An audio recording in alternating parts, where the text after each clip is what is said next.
Good night, everyone, and welcome to the Tuesday talk of the MSJ. Tonight is a special night, and let me first apologize for starting a little late. We were having a bit of technical difficulties getting David onto the webinar. So as a result, I have taken over his role to introduce the two panelists tonight. And first, we are going to be starting with the Ambassador of Cuba, Tania Diego Olite, and Her Excellency. And she is going to start by giving us an overview of what is happening in Cuba as far as the COVID-19 pandemic is concerned, and the impact of the vaccines and other initiatives Cuba has taken into resolving the pandemic situation in Cuba. Good night, Her Excellency, Tania Diego Olite, and she's going to first speak about what's happening in Cuba, and then following that, we have Dr. Ayanna Alexander, who will also speak of some of what is happening to other countries and the impact of vaccination and so on, how it's impacting those populations. Because we do have a situation in Trinidad that is actually continuing to be of great distress to many in the population, to the medical practitioners who are trying to address the situation. And a big issue here is the question of the amount of vaccinated versus unvaccinated persons we have in the population. So without any further ado, I'm going to ask Her Excellency Tania Diego Olite to first tell us about what's happening in Cuba. Ambassador. Yes, well, good evening or good night to everyone. We thanks for this invitation to share with you about the evolution that we have had with COVID-19 in our country, and the situation right now, because as you may know, in November 15, we reopened the borders in Cuba. So we were celebrating yesterday because of we finally have had a control of the pandemic. I wanted to share with you some data about this. We, as you know, we had a very complicated situation in the month of September and August, July, August, September, with a spike in the pandemic. There were some days when we had 9,000 cases, and more than some days 80 persons died related with COVID, and so on. In this since the beginning of the pandemic, Cuba has been working in the vaccine candidates. We finally we had 5 candidates, and we approved after doing the clinical essays and the intervention studies and those processes that we have designed to do that. We have approved 3 vaccines. In the case of Abdallah and Soberana's 02 are the ones that are also approved to be put in kids, I mean in the children, in the pediatric population. So in this moment, we have more than 77.1% of the population fully vaccinated with our own vaccines. We have more than 90% of the pediatric population, I mean the children under 18 till 2 years old till 18, vaccinated, and that's why we could also arrived to this November 15 with the possibility of having all the children physically, presential in the school with this high level of vaccination between the pediatric population. In general terms, the lethality in Cuba has always, although we have those regrettable death persons, especially in those months with the spike of the Delta variant that was, we were having a high rate of contagious. We had in all this period relatively low rate of mortality. Cuba had 0.87%. That compares with the world that was 2.02%, and in the Americas 2.44. It means that we had not also the vaccination program that was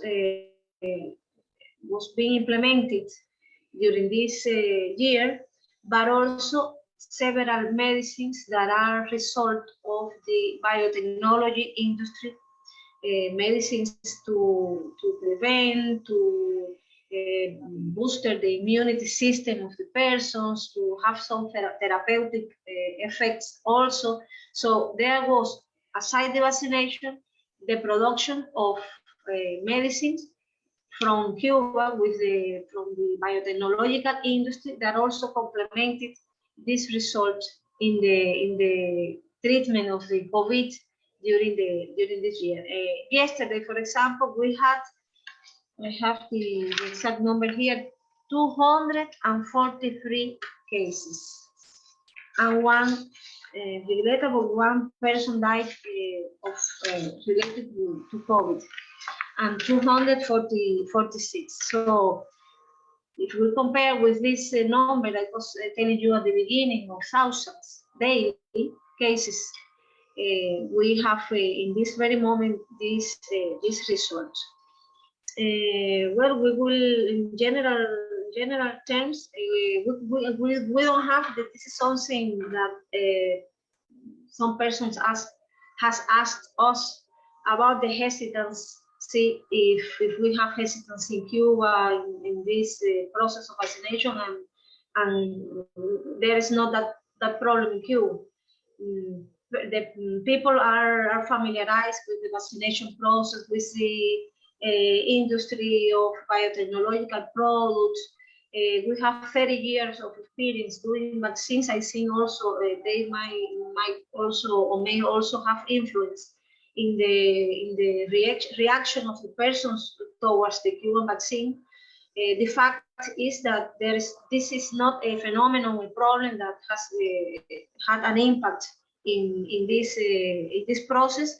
So we have those high rates of vaccination. We also, despite the recruitment of the blockade, despite the measures implemented, not only in the Trump administration, more than 240 measures recruitment, the blockade, despite of that, and despite 60 measures that during the pandemic were also implemented, the biotechnological industry could develop these products, and we could, with no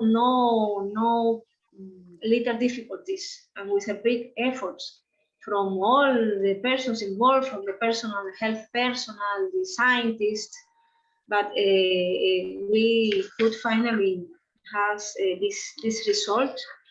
Today, that's why we could open to the tourism with the protocols of somehow flexibility, because the person has to arrive vaccinated with the vaccines that are approved by the national authorities, and if they are not vaccinated, then they have to present a PCR test 72 hours before traveling. Not the vaccinated doesn't have to do it. And another measure that we are implementing is that the personnel of health and tourism is having now the 4th vaccine. I mean, the Abdallah vaccines has 3 shots. And then we are now in the process of have a booster of a 4th shot, prioritizing the personnel related to tourism and the health personnel in order to have them better protected, even better protected after 6 months of having their last shots. So this is the situation we have right now. We are really celebrating this. We have to share with you this celebration because we were very, last time we spoke here, we were in a situation is complicated with the COVID and with the products we needed, the oxygen, we have a lot of difficulties we can now say that mainly as a result of this vaccination process and these products of the biotechnological industry that I explained before, and also, of course, the campaign between people, the comprehension of the importance of being vaccinated, the responsibility that we should have, every citizen should have in this regard.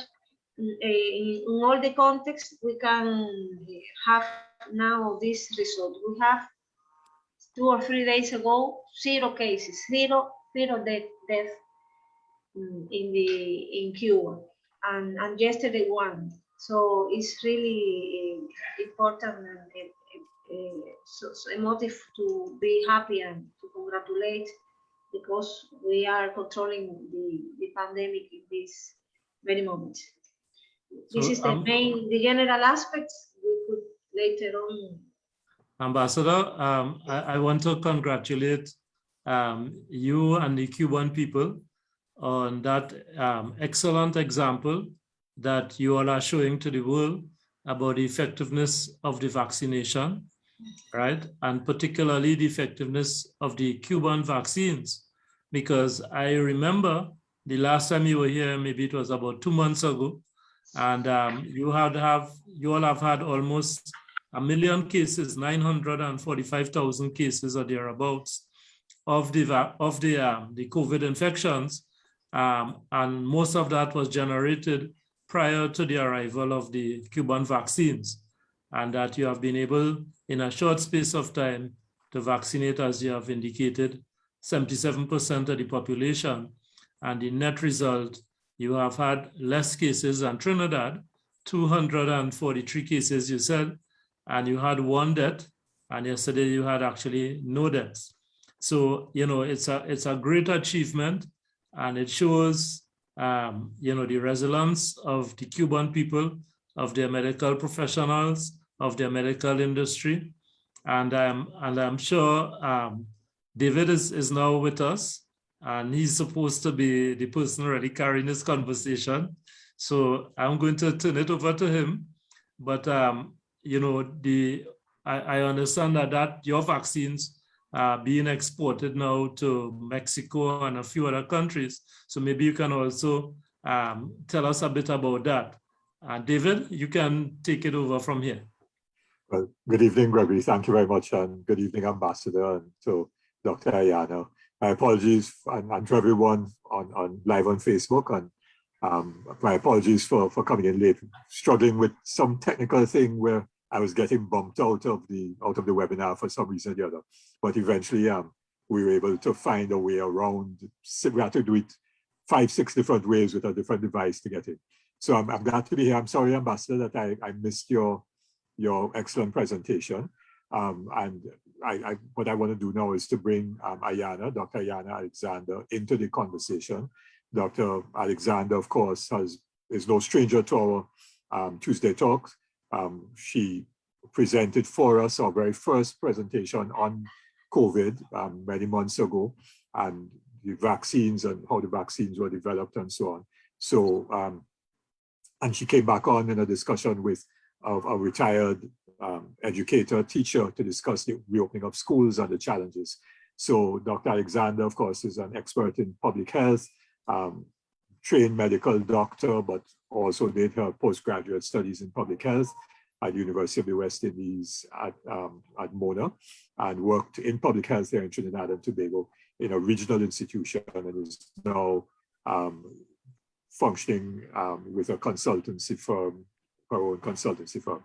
So, Dr. Alexander, would you like to weigh in on looking now at some of the other experiences? We've heard the Cuban experience, and of course I missed it, but we know that Cuba was being very badly affected by COVID about 3-4 months ago, and has managed to get the numbers down tremendously, almost down to zero in terms of deaths and very few cases, based largely on a massive vaccination program, which vaccines were developed by the Cuban scientists themselves. So I don't know if you'd like to weigh in on our own situation with the number of cases and our vaccination rate, and then look at some of the other countries where there's a major surge taking place once again, and perhaps look at the Cuban science. Quite a mouthful. So thank you for having me again, David, and everyone. Just going to go quickly through, I usually have my little presentation. I'm just going to go, very quickly. It's going to be a short presentation. We're not going to go through all the other things that we've gone through at the previous 2 presentations. I don't want to bore anyone. So I'm just going to share my screen.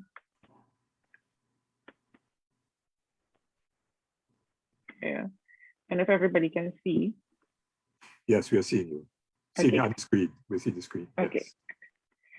So the only thing that I'm going to go over right now is the types of vaccines, just because we're going to speak a little bit about the Cuban vaccine. So just so everyone knows what exactly we're speaking about. So we know that the COVID vaccines are one of 4 vaccines. It's either an inactivated or weakened virus vaccine, which is, for example, like the flu shot. We also have protein-based vaccines, which are fragments of proteins and protein shells that mimic the virus.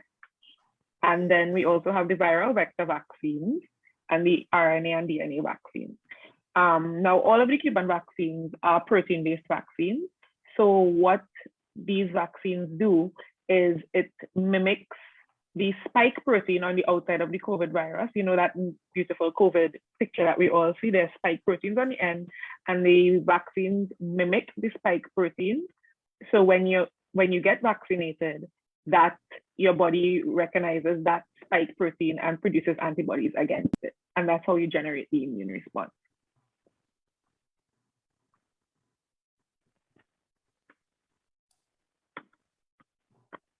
Okay, so Cuba has a few vaccines. The one that has been approved and is currently being used in Cuba, Nicaragua, Venezuela, and Vietnam is the Abdallah vaccine, made by the Center for Genetic Engineering and Biotechnology. So as I said, all the Cuban vaccines are protein subunit vaccines.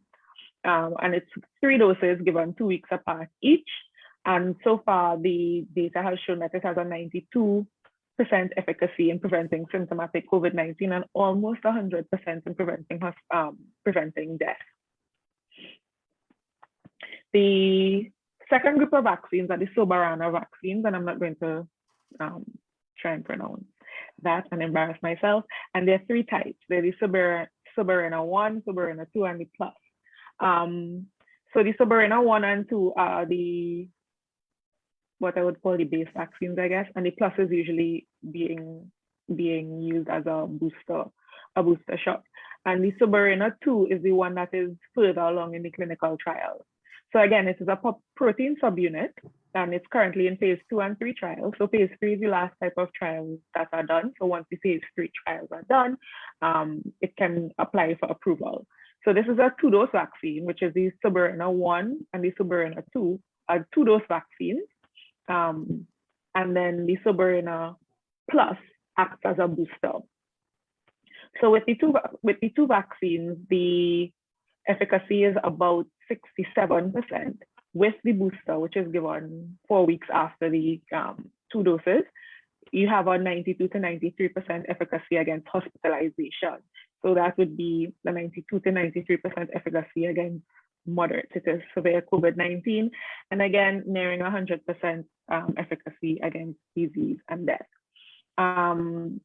The Soberana is also in phase 1 and 2 trials with children, and those are children ages 3 and 18, and they're also in the beginning stages of applying for WHO approval.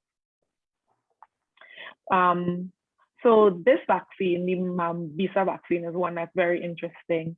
Again, it's a protein subunit vaccine, and it's in phase 1 to 2 trials. But the thing that's interesting about this vaccine is that it's not a injectable vaccine, but it's a nasal administered vaccine. So there's no needle. It can be self-administered. It's a single dose. And nasal vaccines are really, for example, they're being utilized for hepatitis B and flu shots in different parts of the world. And they're really, the next stage of vaccination. It can, mainly because there's no needle, 1, and 2, it can be administered. It can be self-administered. So it's something that you'd be able to buy and self-administer if it's approved for that. And it's a single dose. And there are only 5 nasally administered vaccines that are in the stages of clinical trials for COVID-19. So this vaccine is something that I think we should keep our eyes on as well. So just quickly looking at the local picture, and this was from yesterday. Yesterday we had cases are currently kind of going up. We had 403 new cases. We have almost 7,000 active cases. I don't know if we have reached 7,000 today. And only a little less than 50% of the population that are eligible for vaccinations have been vaccinated. And the percentage of patients in the hospitals who are unvaccinated is just over 90%. So that means in the hospitals, only about less than 10% of the patients who are in hospital were vaccinated. So the vast majority of patients are unvaccinated. And this is what we're going to see in the pictures that we're going to go into now. So I did kind of correlate some data about different countries in the world, kind of looking at their rates of, because we're looking at vaccinations, and we know that vaccinations mostly target moderate to severe COVID-19 and death, and those are the things that we're trying to prevent. So while vaccinations do have breakthrough infections, these breakthrough infections are usually asymptomatic or mild. And we can see that from the numbers of persons who are in hospital, number of persons who have regrettably passed from COVID-19. So firstly, we're going to just, I'm not going to go into detail with Cuba because Ambassador really went into that quite well. But we know now about 90% of the population is vaccinated with at least 1 dose of one of the vaccines that we have on the market now. Now, as Her Excellency has said, between June, July, August, Cuba really had a significant spike in their COVID-19 cases. And since then, vaccinations were scaled up, and cases and deaths are 20% less than they were in July and August. And the crude death rate is less than 1%, which is excellent. They do have some days where there are no deaths in the country, which is great. So looking at Jamaica, Jamaica has a very low vaccination rate in comparison. Their vaccination rate is actually less than 20%. However, in October, they said of all the persons in the hospital, 98% of them were unvaccinated. And out of 1,651 deaths, less than 1% were partially vaccinated and less than 1% were fully vaccinated. So as we see again, the majority of persons that have died in Jamaica were unvaccinated. And then most of the people who are hospitalized for COVID-19 are unvaccinated as well. China has a high vaccination rate, and they about 86% of the population is vaccinated. They also had a spike recently before they rolled up their vaccination program. And now in China, China is a country with 1 billion people. They have an average of about 64 new cases a day. And since the mid-August, every day they've had either between 0 and 10 deaths a day. So as we can see, the vaccinations in China, vaccination coverage in China is working. In the UK, 80% of the over 12 population is fully vaccinated. And we have seen in the news that the UK is having a spike But when we look at the persons who are in hospital, because the numbers of hospitals, if you compare this spike with the spike last year, the hospitalization numbers are much different. So between January and September this year, what they have reported is that the age-adjusted risk of death for COVID-19 was 32 times greater in unvaccinated people than in fully vaccinated individuals. So what this means is that they've taken the different ages, comorbidities, and that sort of stuff, and removed those for confounding factors to compare like with like. And what they found was that if you are unvaccinated, you were 32 times more likely to die from coronavirus than if you were vaccinated. As an example, using England, the unvaccinated deaths were 850 per 100,000 person years, and the deaths in fully vaccinated people are only 26 per 100,000 person years. So you can see that is, a vast difference, hundreds of thousands of people. Looking at the picture in North America, it's difficult to get a global picture for them because they have different data state by state. Looking at Texas between September 4th and October 1st, among people with COVID-19 associated deaths, and you can see the number here, 85.5% of those people who died from COVID-19 in September were unvaccinated. 6.8% were partially vaccinated, and almost 8% were fully vaccinated.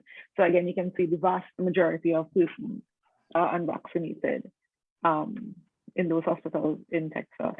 New York reports fully vaccinated people are admitted to hospital 90 to 95% less than unvaccinated people. And Canada has said that among all the confirmed deaths due to COVID-19, about 9% of those deaths were persons who were fully vaccinated. So, and this is since the vaccination campaign started in December 2020. So again, you can see more greater than 90% of the persons in hospital and confirmed deaths are unvaccinated people. So this is why I bring out this slide at the end. I'm just trying to, get a picture of the importance of vaccination. Yes, there may be breakthrough infections, but these breakthrough infections will also decrease the amount of people that are vaccinated. If you can think the less COVID that there is circulating in the community, the less chance of breakthrough infections there are. And if there are breakthrough infections, they're very likely to be mild or asymptomatic, as opposed to persons having moderate to severe disease and having to be hospitalized and unfortunately passing. So these are things that we kind of need to discuss. And of course, I'm open to any questions if anyone may have any of those. And that is my short presentation today. Thank you very much, Ayanna, for a very clear presentation, a very good analysis of both the science behind the Cuban vaccines and also the comparison of vaccination rates and hospitalization and deaths in a number of different countries. So we have a good comparison from China to Canada, US, Jamaica, Trinidad and Tobago, and of course we have the Cuban experience. So a question that I have, and then there's a question that was posted up on Facebook as well, is in terms of the Delta variant and the efficacy of the different vaccines to Delta. So I don't know if you have some data on that, and if, Her Excellency, Ambassador, if you also have an understanding of what kind of infection rate of Delta took place in Cuba, and to see whether the Cuban vaccines have been fairly effective against the Delta variant. Ayanna, you want to go first? Sure. Okay, so firstly, I just want to say that the Delta variant, yes, it is more virulent than the Alpha variant. The Alpha variant was, for every person that has COVID-19, they spread COVID to 1 to 2 persons. The Delta variant is much more virulent, and they say that every one person that has COVID-19 Delta variant can spread COVID to 4 to 6 persons. The good thing is that the Delta variant is just that. It is a variant. It's not a completely new virus. So whatever vaccinations have been working will have some sort of efficacy against the Delta variant. The difficulty that we have is because the Delta variant has been mostly the main circulating variant in the US and in the UK, the data that we have is mostly on the Pfizer, Moderna, and AstraZeneca vaccine efficacy on the Delta variant. And for the Pfizer, the efficacy is decreased, but it's decreased by, or for the Alpha variant, the efficacy for the Pfizer is about 95%. The Delta variant, it goes down to about 89%. So there's still some coverage. It's just not as good as the Alpha variant. And all the other vaccines, we expect to see similar things. The AstraZeneca, they have shown is actually more effective. Well, the efficacy doesn't vary as much as the Pfizer does. So with the Delta variant, the AstraZeneca vaccine is a little bit more effective than that. But as I said, it is the same virus. It's still the COVID-19 virus. So regardless, whatever vaccine you get, it will have some sort of protective effect. It may not be the complete effect as the Alpha variant that it was made, but it does have some effect. And the interesting thing is what research shows is that the vaccines that are nasally administered, like that Cuban vaccine that I said we should watch, that doesn't have as much variability with variants. So that's something that's interesting that we should keep looking at. And now those are nasal vaccines across the board. They don't have as much variability as the injectable vaccines do. And Sinopharm, what is the track record of Sinopharm? So as I said, because the data we don't have much data on the Sinopharm just because of where the Sinopharm has been administered. And China, I don't think when they were doing their studies, the Delta variant wasn't their main variant in China. So as I said, the Sinopharm will have some effect on the Delta variant, but we don't know exactly if the efficacy decreases at all, or if it does decrease, by how much it will. But as I said, it will never go back down to zero because it is protective. It's the same virus. If that makes sense. Ambassador, yes, I follow you. And Ambassador, in terms of the Cuban experience, because I believe you also had a significant number of persons with the Delta variant in Cuba as well. Yes, well, I would like to express my congratulations to Dr. Ayanna Alexander, because I have been learning also with the information she provided us around the vaccines in the world, and also with the Cuban vaccine. So thanks for that. Yes, in Cuba, the main variant is the Delta variant. In the days of the pandemic, it was slowly. When we saw the graphics that every day the epidemiological authorities shows in the TV about the evolution of beta, even in the provinces, and Delta, how was the position? Slowly now, in Spanish is paulatinamente, day after day, we saw how was increasing the proportion of the Delta variant. And in fact, in this moment is the main variant that we have in the country. And I don't have the specific, I mean, because we have heard that X vaccine doesn't have that efficacy in Delta variant. I have the general figure of 92% as Dr. Alexander shows and said a few minutes ago, with the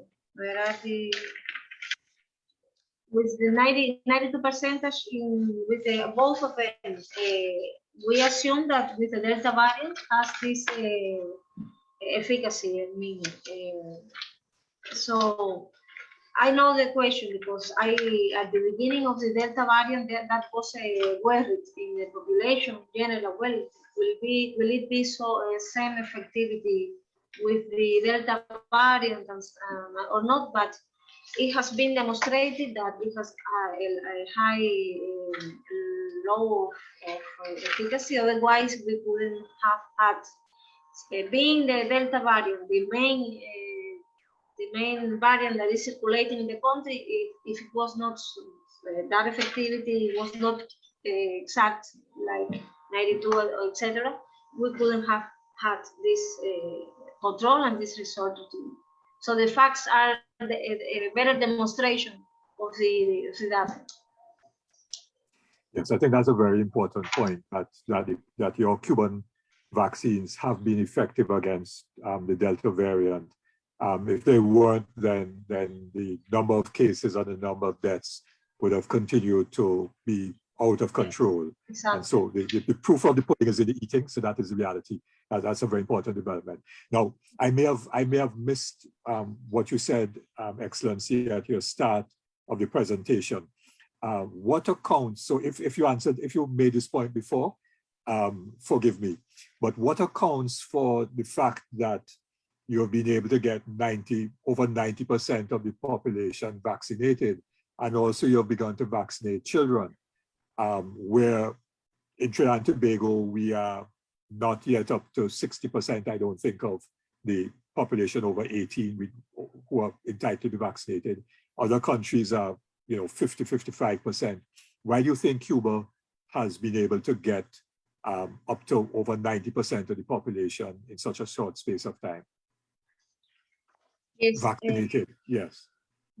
We had an intensive, by one hand, we have an intensive campaign of vaccinating. I mean, our data of the number of doses, daily doses, out of 100,000 population each. I mean, the amount of doses, let me say it right. The amount of doses that daily we put in is a rate that is calculated out of 100,000 people. That rate, that is the one that allows to compare between countries with a lower population and countries with, I mean, the way to compare different amount on the population is this rate out of the 100,000 persons. In these graphics, we are in the second place in the world. This is a graphic of November 13. One part of the answer is the intensive, how the system was in function of having this wide vaccination in the population. This is one element, of course, to have the vaccine, the production of the vaccine, to have the system to create the conditions to vaccinate the persons. And the third element, it could be, as I was mentioning previously, also that we don't have this situation of hesitancy in population. On the contrary, persons are confident with the Cuban vaccines. I was also commenting that we have an experience of 30 years of the biotechnological industries producing vaccines. We had the vaccines against hepatitis B, as I mentioned last time we talked. Also the anti-meningococcic vaccine. So there is experience in producing vaccines and in being one of the first vaccines in the world, and also the fact that the persons are familiarized with this. I think it could also complete the result on how we have been able in such a relatively short time have this high rate of vaccination, because people is confident, and also we have prepared, we have the conditions to create the productions. We even create recently a new plant in special zone in Mariel, the CIGB. We have created a new plant there to produce, to enhance the capacity of production. Another element that maybe has influence, because there has been an educative program from time to time, or almost every week we have a TV program to explain all this information that Dr. Alexander explained about the kind of vaccines, if protein, if not. And then we have received information. People knows also that the platform that has been used to these vaccines is based in the platform of previous vaccines that we have had developed. So that is also, I think that is also an element, an important element that gives confidence, and it has been also applied in the children, in kids. So that's I think that also could have an impact in the confidence of the person. Well, this vaccines is based in the previous one we have that has been proved in children.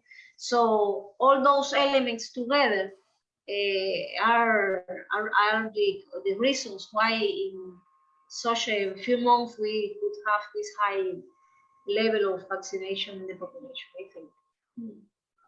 Yes, thank you very much. And Ayanna, if I could come to you, because the issue of trust and confidence is crucial. And so the Cuban experience is very different based upon what the ambassador was saying. How can we develop trust and confidence, when people just don't believe, perhaps, government because of X, Y, Z reason? And let me just make a point before you come in. I think it's very important what the ambassador said about the long history of Cuban biotechnology and the science, and the Cuban population therefore feeling comfortable about it. And therefore this is not about, as some propagandists will try to suggest, that people are being forced to get vaccinated in Cuba. And that is why the rate is so high. But it's not that at all. It's because Cuba has developed its medical system, its healthcare system, and also its biotechnology industry over a long period of time that has developed and enabled this trust and confidence. I just wanted to make that point before you come in. Yes, Gregory? Yeah, in Portugal, they also have a very high uptake of the vaccines. And again, it was said that the people trust the hospital system and the medical system in Portugal, and they didn't have the same level of hesitancy. So you're correct, trust is key in persons taking up the vaccines. I think a very important point that the ambassador made and Dr. Ayanna made concerning how the vaccines were created in Cuba. I think the faster that they get approval, I think the Cuban vaccines can be a key to people in the third world, people in Trinidad and so on, because it is based on the traditional method of making vaccines and not on the mRNA type. And I think that might be key to getting certain parts of the population vaccinated because they trust that type of vaccine. Ayanna? Right, hi. So am I on? Okay. So when we look at the Cuba situation, there are a few things that are very important that we need to take into context. And I'm going to make a couple of points here that are very important for persons who are not familiar with the Cuban health system and the World Health System. Now, vaccinations are not anything new, and vaccinations have been monitored by the World Health Organization for decades. The World Health Organization has a EPI program, which is the immunization program that majority of the countries in the world follow. Cuba is one of them. Now, the difference with Cuba and countries like Trinidad and Tobago is that Cuba follows all different countries have variations of their vaccination program, but the base vaccines are the same: measles, mumps, rubella, diphtheria, tetanus, etc. Cuba makes 80% of their vaccines. So while we may have the same immunization program, the vaccines that Cubans take are Cuban grown. And we don't see outbreaks in Cuba of diphtheria, we're not seeing outbreaks of polio, we're not seeing outbreaks of measles, mumps, and rubella, and this speaks to their development. It's been happening for 30 years. And also, the health system in Cuba is very robust. And this is something that we know. I mean, people go to Cuba to have surgeries, that sort of stuff. The health system is very robust, and they have a great trust in their health system. And other countries in the world have trust in the Cuban health system. So those are differences that we do need to take into context when we're looking at the Trinidad and Tobago situation. Our health system isn't as robust.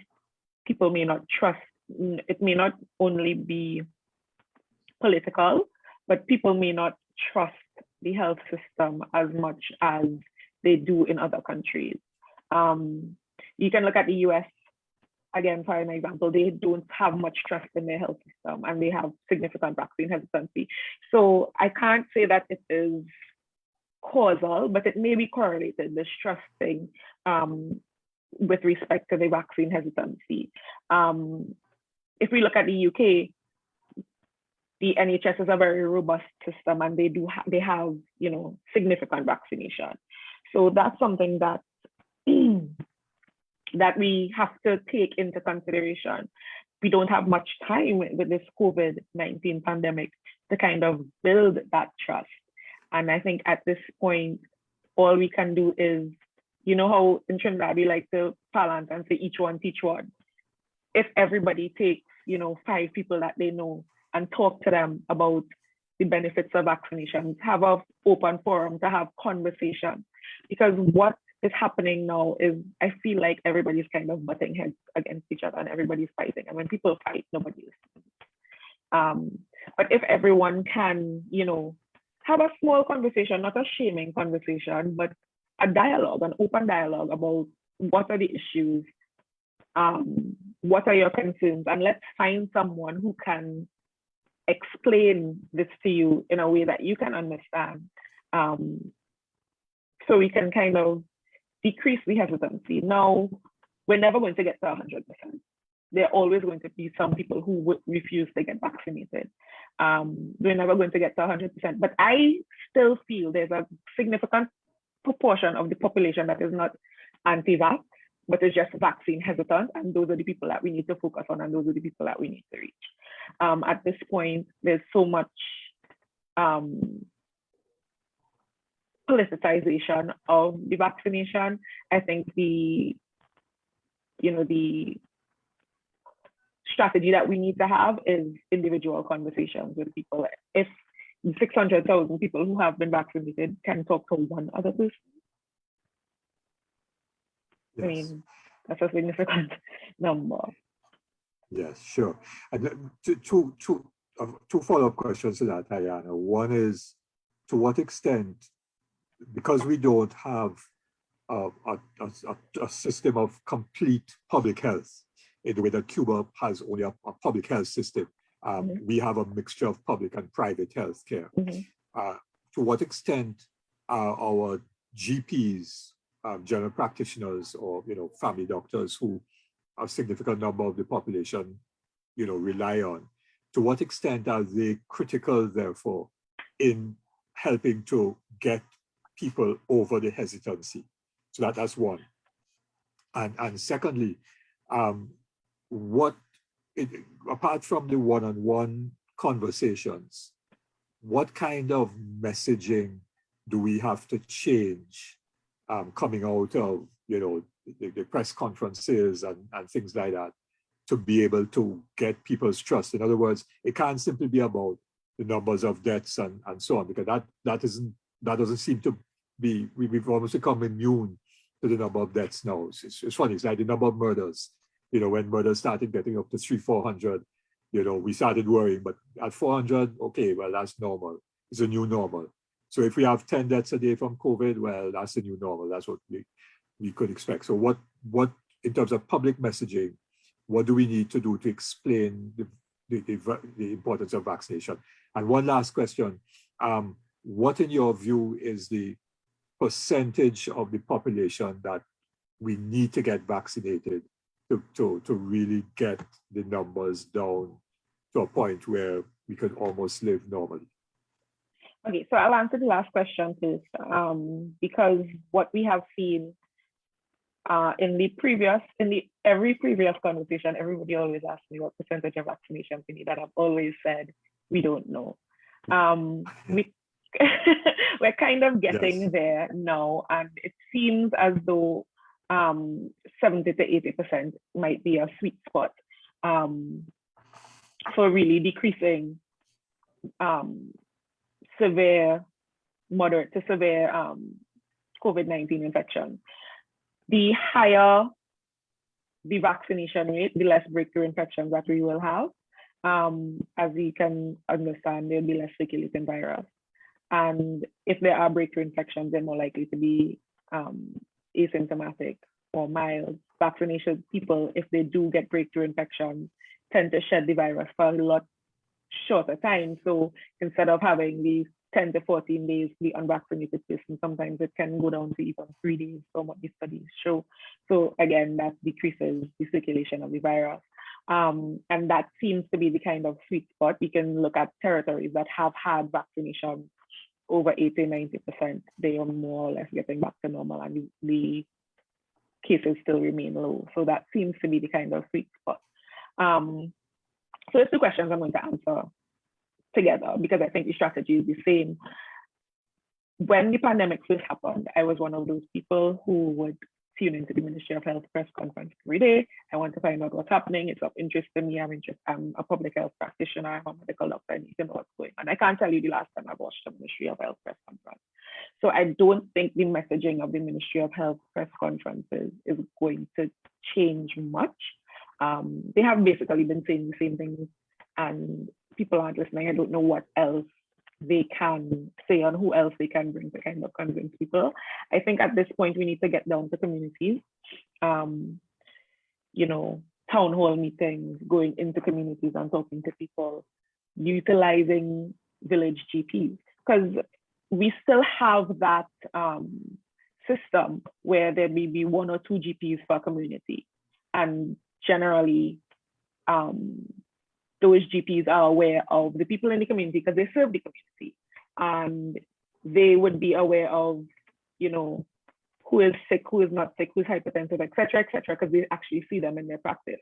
And that is a great stepping stone for education, because usually in those communities, those people trust their GP and not necessarily the Ministry of Health or the doctors in the health center, because they may not see the same doctor all the time. But that GP is somebody that they know they can go to and get information. They can go there, get their medication. The GP is familiar with them. Sometimes that GP has been treating them since they're young, if they've been living in the same community their entire life. And I think we need to get into the communities and speak to people within the communities. A lot of times hesitancy comes from a place of not understanding and feeling that your concerns are not heard. If we can go down to the community level, you can then now be able to hear people. And when people feel like they're being heard, they're more receptive to receiving information. And I think that's something that, you know, we can do going forward. That's I think a strategy that can be implemented. And in that regard, because Joan De Freitas, our PRO, posted up on Facebook, and it's related to a point made by Malcolm Kernahan, also on Facebook. Joan was saying that there's a lot of media information rather on social media in particular, but also in some of the mainstream media about persons who have been vaccinated, who have suffered side effects, significant side effects, and vaccinated persons who, of course, have gotten ill and who have died. And we're seeing that there are, well, you know, you gave the details, whether it's 2 or 3% of vaccinated persons who die, or in some cases as much as maybe 8 or 9%. But and then Malcolm Cunahan was saying that that the vast majority of persons who actually came down with COVID, who caught COVID, recovered, even though they were not vaccinated. So therefore, many people believe that you can get COVID and survive it without being vaccinated. So if you could answer those two questions, and then I'm going to pose a different type of question to the ambassador, and then we're going to end for the night. Okay, sure. So what we need to look at is, firstly, and this is a point that needs to be made and needs to be continually made to everyone. Vaccinations happen throughout the world for various illnesses every day. If you look, and every vaccine has side effects, every vaccine has adverse effects in various people, and it's usually the minority of people. However, we have not had in recent times everybody being vaccinated within a year. So if you say that 2% of people who take the MMR vaccine have adverse reactions, that 2% might be over the course of 10 years. So you might see one person a year, you might see 2 people a year worldwide.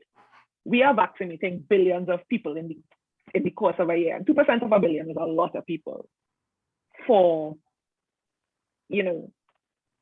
for all intents and purposes. It seems like a lot of people. So it may seem like there are a lot of things happening, but it's not something that's out of the ordinary. It's just all happening at once. So that's something that we need to keep in mind. It's all happening in the space of a year. It hasn't even been a year that vaccinations have been happening. So that's something that we need to keep at the forefront of our mind. It's all happening at once. In my opinion, yes, if I am unvaccinated, I may get COVID and recover. I may not. More than likely I will, but I can pass it to my grandparents, my other people who may not survive. So we kind of have to move away from this personal space and look at the community that we are in. And vaccinations have always been for the good of the community. It's not a personal, it's not a personal protection. We get vaccinated to protect those who cannot get vaccinated. Young children, immunocompromised people, those sorts of things. That's why we get vaccinated. So that's something that we also need to take into consideration. So that's what, hearing the adverse reactions and that sort of stuff, we look at the data. So yes, unfortunately, there may be people who get vaccinated and are hospitalized, but they are the minority. It's less than 10% of those people. And we've spoken about risk mitigation. So you do what gives you the best chance. Something else we also need to take into consideration, and this is the last point, I think this further answers your question. Statistics are kind of a tricky thing, especially when you're dealing with a pandemic. So there may be persons, so everyone who dies with COVID-19 may not die from COVID-19. So there may be people who are at end of life with, let's say, late stage cancer. They may get vaccinated because they are immunocompromised, or they may get COVID-19, but COVID-19 is not what ultimately killed them. But you need to report that as somebody who has died with COVID-19, if that makes sense, statistically. It may be a contributor, but it's not the cause of the person's death. So those are things that we also need to take into consideration when we're looking at statistics, because it's very easy to just look at statistics and say, oh, this is X and this is Y. But statistics is a very nuanced, it's a very nuanced thing that may not be exactly what it looks like from just looking at it. And the epidemiologists, the ministries of health worldwide do their best to simplify so everyone can digest it and interpret it and understand. But when you simplify, you kind of lose these little data points that may be important as well. Thank you very much. Excellent.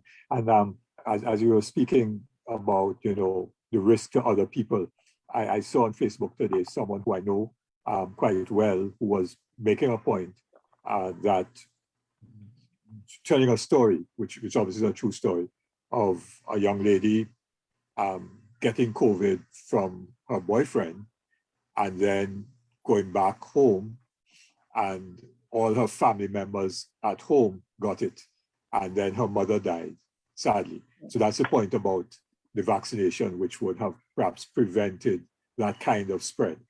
And it is something that's very difficult and very close to my heart, because I do have a very good friend who is a healthcare professional who got COVID at work and her mother ultimately passed. I mean, and it's heartbreaking, because these are people who are giving their lives literally, every day, going into the hospital, taking care of patients, that sort of stuff. And, to know something like that can happen is difficult. And she is still, going out and vaccinating persons and working at the hospital, working with COVID-19 patients. And it's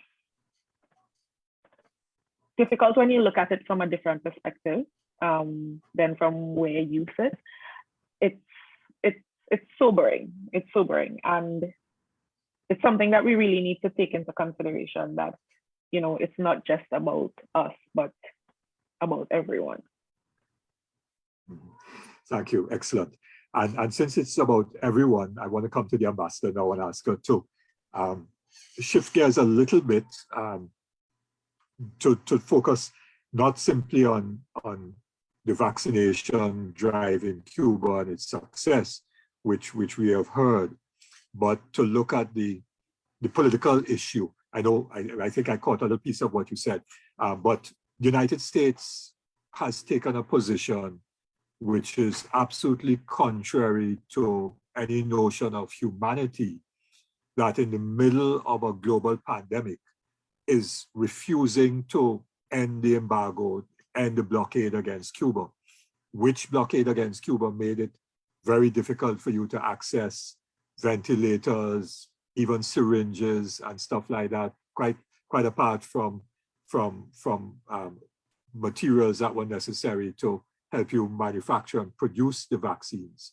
And in a sense, it would seem as if the US wanted to use the pandemic and economic and social crisis caused by the pandemic and people's frustration about being locked down and not being able to work and all of those things to create the conditions to further destabilize Cuba. And you're getting all the reports on CNN and BBC about the so-called dissidents who were trying to mobilize yesterday for mass protests and so on, and so on. So Ambassador, can you speak to that issue about, how Cuba is able to survive this intense pressure by the United States in the middle of a pandemic, which pressure really is about regime change in Cuba? Yes, baby, this is exactly as you mentioned. During the pandemic, the blockade was recruited. There are evidence that they applied more than 60 measures, trying to put things even more difficult to our country.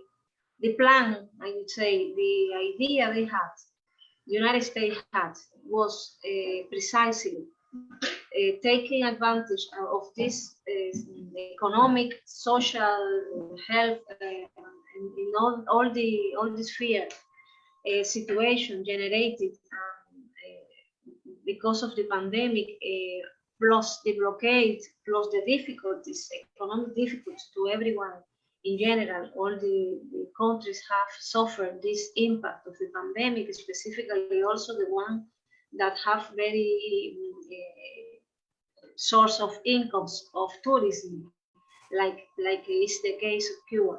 So they underestimated completely the capability of the scientists in Cuba, the capability of the Cuban health system to organize and to do this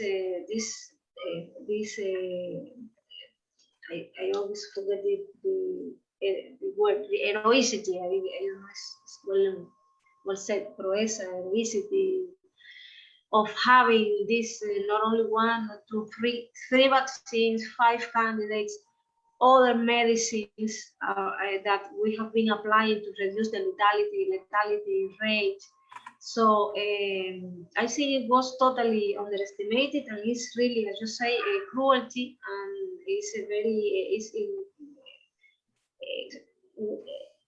a normal person could think that in this situation, what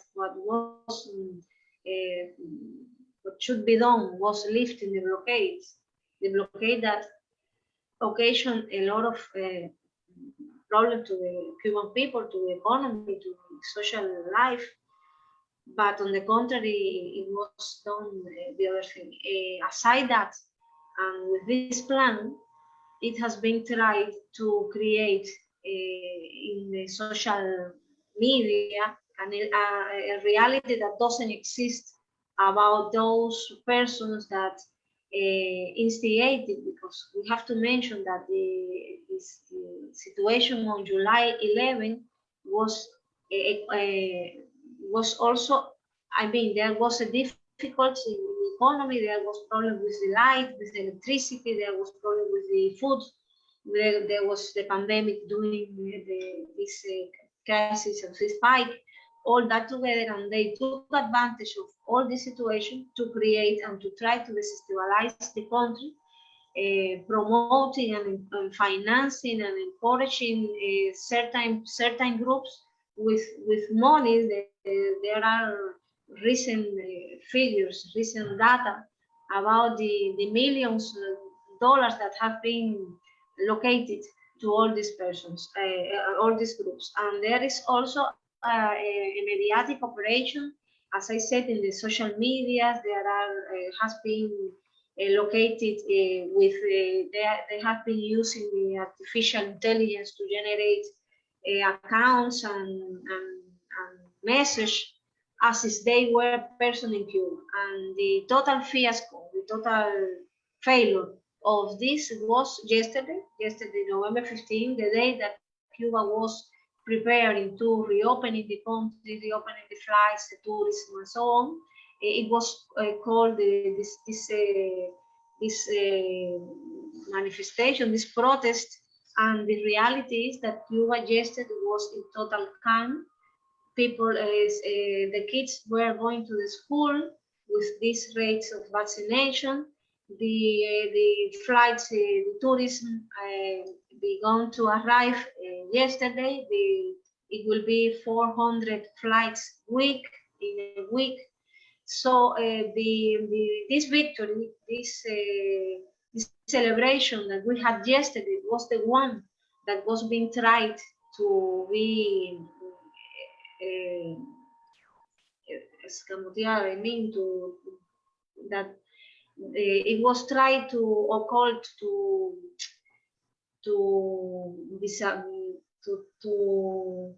not to recognize that was the point, not to recognize that Cuba, despite all those situations that I described before, has been successful, and the social system and the revolution is still creating new. How can I say?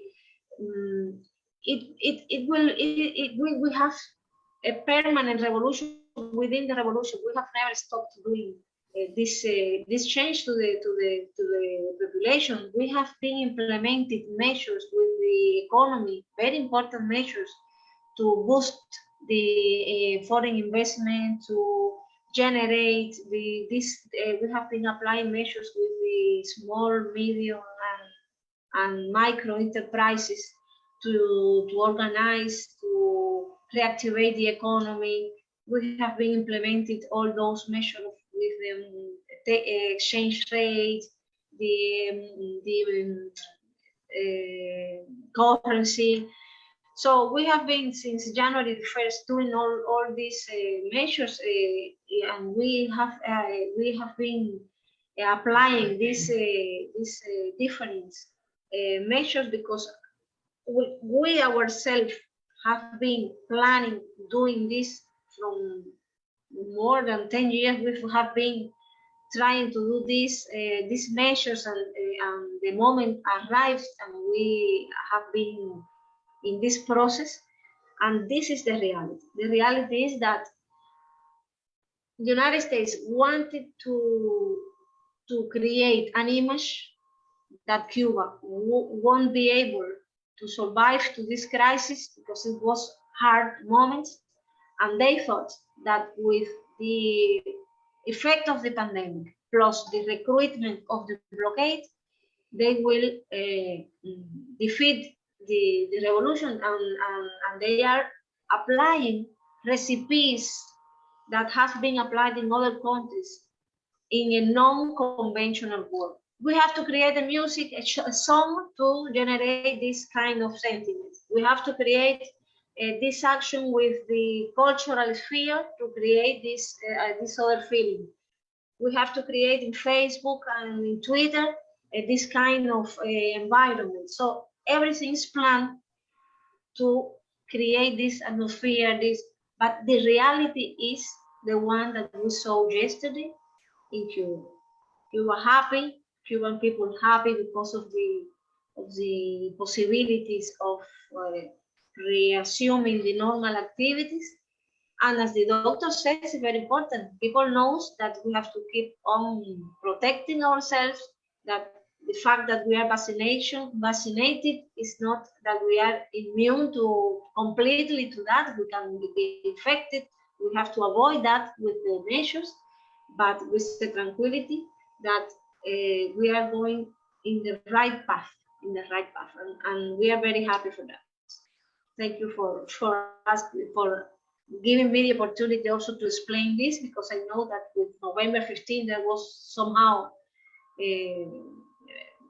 confusion, and there was intentions to create an atmosphere that is very far from reality. Thank you very much for that information and analysis, Excellency.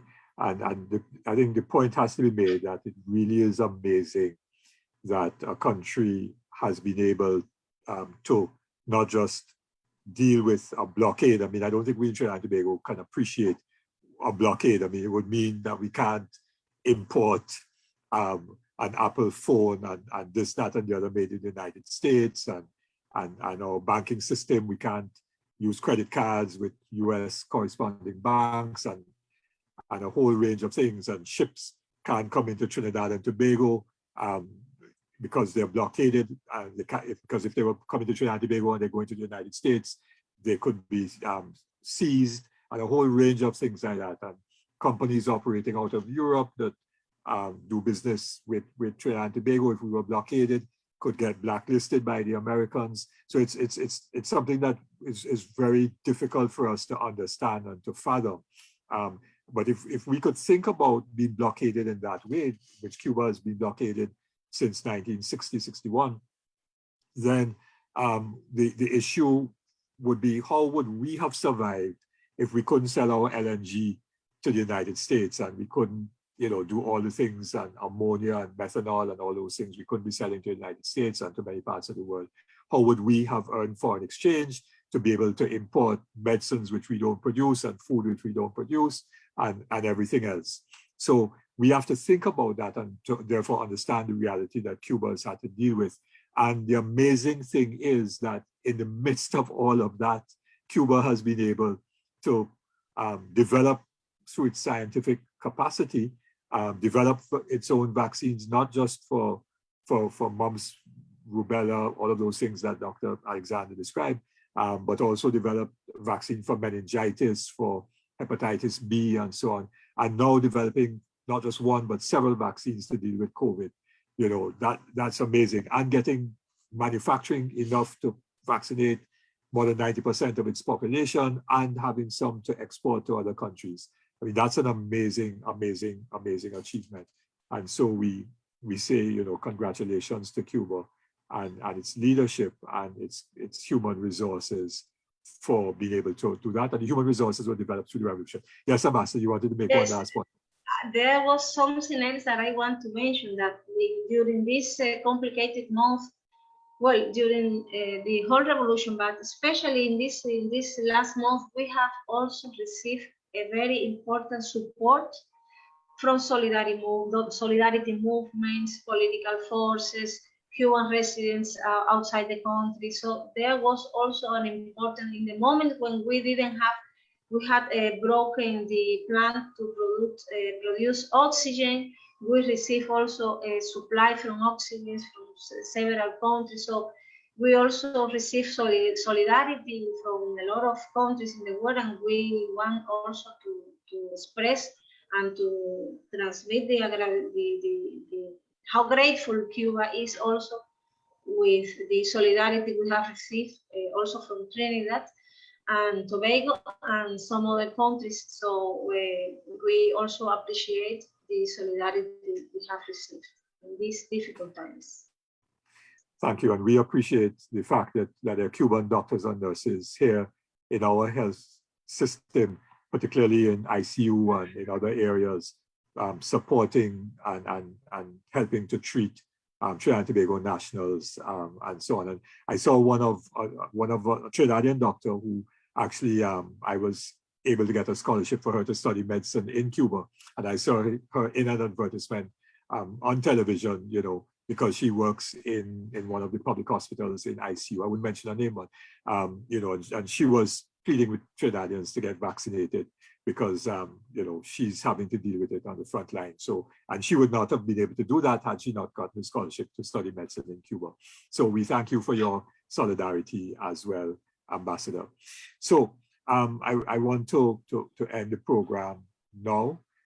Thank you very much to Dr. Ayanna Alexander once again for coming on and educating and informing us about vaccinations, vaccines, and the importance of vaccination, and giving us a lot of information and also providing very useful suggestions on how we can improve our vaccination rate here in Trinidad and Tobago, because it is very worrying in terms of the numbers of cases and the numbers of deaths. And we really need to get on top of it. So thank you very much, Ayanna, for once again spending time with us this evening. And Ambassador, we want to thank you as well for being with us once again on Tuesday Talk and sharing the Cuban experience and providing information and facts to us, not only to let us know what the reality is, but also to counter a lot of the false fake news that is being spread abroad about Cuba.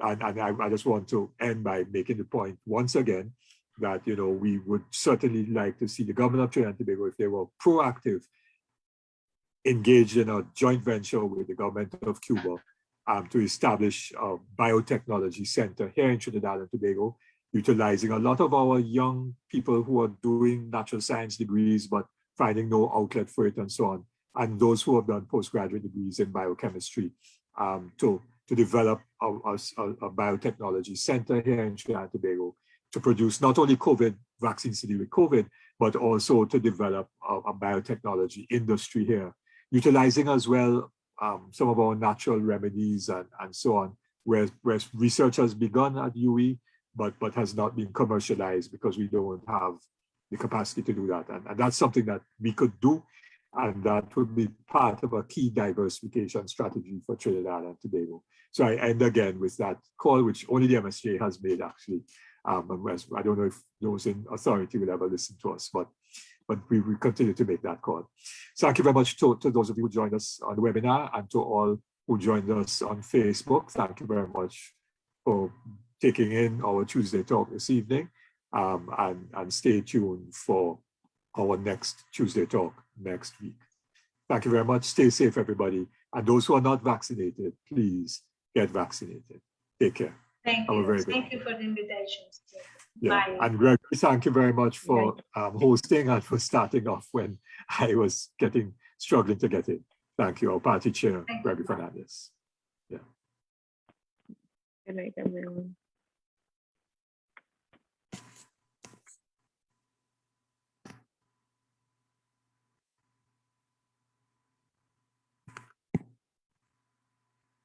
Gregory, can you end it?